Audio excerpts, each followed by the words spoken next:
Bismillahirrahmanirrahim. Assalamualaikum warahmatullahi wabarakatuh. Hamdan wa syukran lillah. Assalatu wassalamu ala rasulillah. Orang-orang yang cinta pada Al-Quran akan dibalas cintanya dengan syafaat Al-Quran. Halo teman-teman semua, apa kabar? Semoga sehat selalu dimanapun berada. Yang sedang dalam kesulitan, Allah kuatkan dan Allah mudahkan. Yang sedang dalam keadaan sakit, sakitnya semoga Allah sembuhkan. Dan yang sedang dalam keadaan patah hati, semoga dijodohkan dengan yang jauh lebih baik. Saya Kurnia Hafiz Tanjung, mahasiswa UIN Syarif Hidayatullah Jakarta, Prodi Ilmu Al-Quran dan Tafsir. Sebelumnya, mari kita sama-sama berdoa kepada Allah Subhanahu wa taala supaya tetap dikukuhkan hatinya dalam keimanan. Teman-teman, Al-Quran merupakan kalamullah yang maha mulia. Al-Quran diturunkan kepada Nabi Muhammad sallallahu alaihi wasallam melalui makhluknya, yakni malaikat Jibril. Dalam Al-Quran terdapat banyak sekali hal-hal yang bermanfaat bagi rohani dan jasmani manusia. Al-Quran mengajarkan manusia banyak hal, memberi manusia petunjuk, dan lain sebagainya. Betapa mulianya Al-Quran, maka hendaknya kita memiliki adab ketika hendak berhadapan dengan Al-Quran. Dari mulai mensucikan diri kita, berada di tempat yang tidak kotor, sampai kepada untuk tidak berdebat pada saat membaca Al-Quran. Masya Allah. Teman-teman sekalian, Nabi Muhammad sallallahu alaihi wasallam bersabda dalam sebuah hadis pada kitab Sahih Bukhari nomor 4672. Hadisnya berbunyi sebagai berikut. Haddatsana Abu Nu'man haddatsana Hammad an Abi Imran al-Jawni an Jundab bin Abdullah عن النبي صلى الله عليه وسلم قال اقرأوا القرآن ما اختلفت قلوبكم فإذا اختلفتم فقوموا عنه.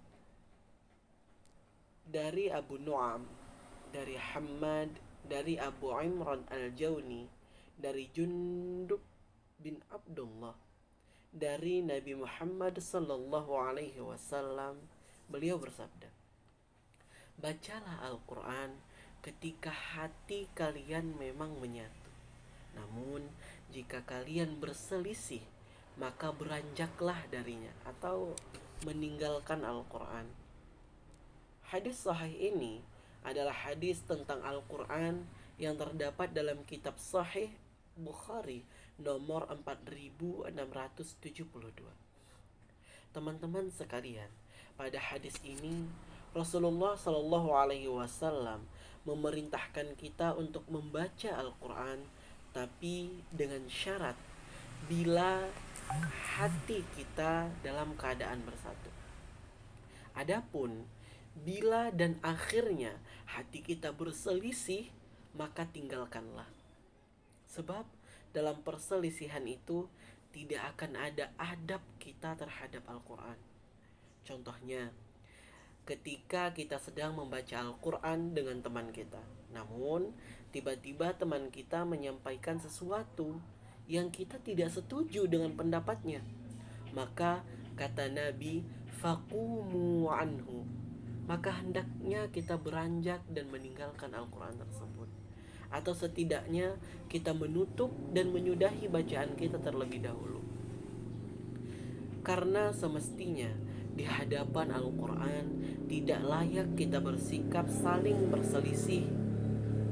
Contoh lainnya adalah ketika sedang membaca atau mengkaji Al-Quran, kemudian ada hal yang kita tidak setuju, hendaknya kita menutup Al-Quran terlebih dahulu dan menyelesaikan perdebatan mengenai perbedaan pendapat tersebut.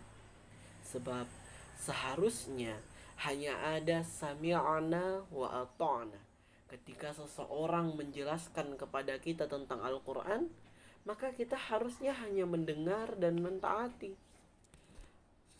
Kalau ada sesuatu yang tidak kita setuju, maka disitulah kita tunggu selesai pengkajian tersebut, baru ditanyakan dengan sebaik-baiknya. Ketika kita hendak bertanya, hendaknya dengan hikmah, dengan bijaksana, atau dengan pertanyaan yang jauh penyampaiannya lebih baik. Di hadapan Al-Quran, teman-teman sekalian, ketika kita sudah menyatukan hati kita di hadapan Al-Quran, maka itulah yang disebut salah satu dari adab dalam membaca Al-Quran. Memang ada kalanya kita berselisih tentang arti dan makna kandungan Al-Quran. Saat itu, hendaknya kita menjauh terlebih dahulu dari Al-Quran, hingga kita bisa saling legowo atas perbedaan dan kembali tenang untuk bersatu hati. Bila telah kembali bersatu hati, maka kembalilah kepada Al-Quran. Sungguh tak beradab bila kita berdebat di hadapan kalamullah yang mulia. Hati yang merendahlah yang layak mendatangi Al-Quran. Hati yang sadar bahwa tidak ada pengetahuan kecuali pengetahuan yang disampaikan dari Al-Quran. Hati yang sadar bahwa di hadapan Al-Quran hanya ada sikap sami'ana wa ata'na, mendengar dan menaati. Itulah ketundukan seorang hamba di hadapan kalam Rabbnya. Teman-teman pecinta Al-Quran, maka dari itu hendaklah kita memperbanyak mendengar daripada berdebat, memperbanyak beramal daripada berdebat. Itulah adabnya. Mohon maaf atas segala kesalahan dan kehilafan. Aqulu qawli hadza astaghfirullahal azim. Subhanakallah wa bihamdika asyhadu an la ilaha illa anta astaghfiruka wa atubu ilaih. Assalamualaikum warahmatullahi wabarakatuh.